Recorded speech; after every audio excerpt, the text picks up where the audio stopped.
बालचंद्र महाराज की जय, बालचंद्र महाराज की जय, बालचंद्र महाराज की जय।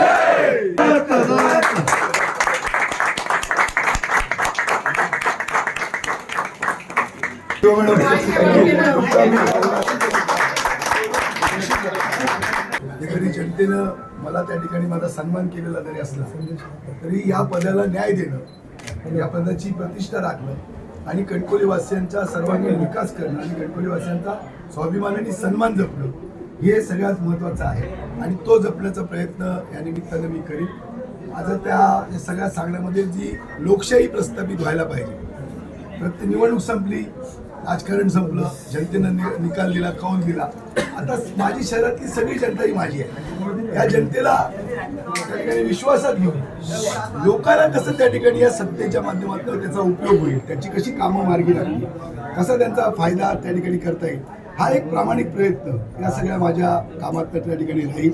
मी आता येत असताना माझं जोरदार जल्लोषी स्वागत झालं, कार्यकर्त्यांनी केलं। मी या जी वास्तू आहे या वास्तूला सुद्धा त्या ठिकाणी नमन केलं की एका माझ्यावर जी जबाबदारी आहे त्या 5 वर्षामध्ये त्या जबाबदारीला न्याय मिळू दे आणि काहीतरी चांगलं भव्य दिव्य असं काम माझ्या हातातनं उभं राहू दे।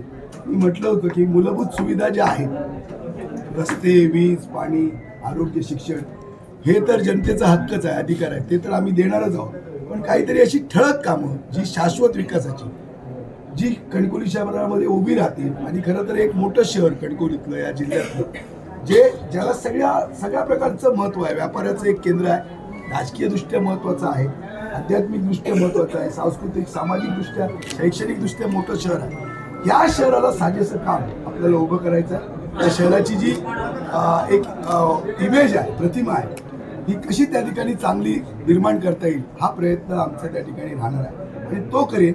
आणि याच्यासाठी मला कणकवलीवासियांचं सहकार्य लागणार आहे। माझ्या कार्यकर्त्यांनी सुद्धा फार मोठी मेहनत घेतली, माझे सगळे जे सहकारी नेते आहेत यांनी सुद्धा फार मोठी मेहनत घेतलेली आहे, सर्वच पक्षाची, आमच्या शहर विकास आघाडीची, आणि जे नगरसेवकला उमेदवारी सेविका म्हणून नगरसेवक म्हणून उभे होते त्यांनी अटीतटीची लढाई केली, काहींना त्या ठिकाणी पराभव पत्करावा, काही लोक 8 नगरसेवक माझे निवडून आलेले आहेत, पण आज मी नगराध्यक्ष झालेलो आहे, म्हणजे तेच त्या ठिकाणी सगळे नगराध्यक्ष झालेले आहेत।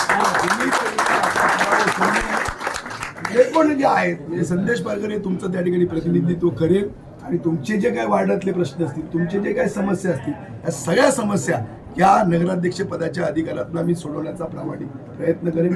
खरं तर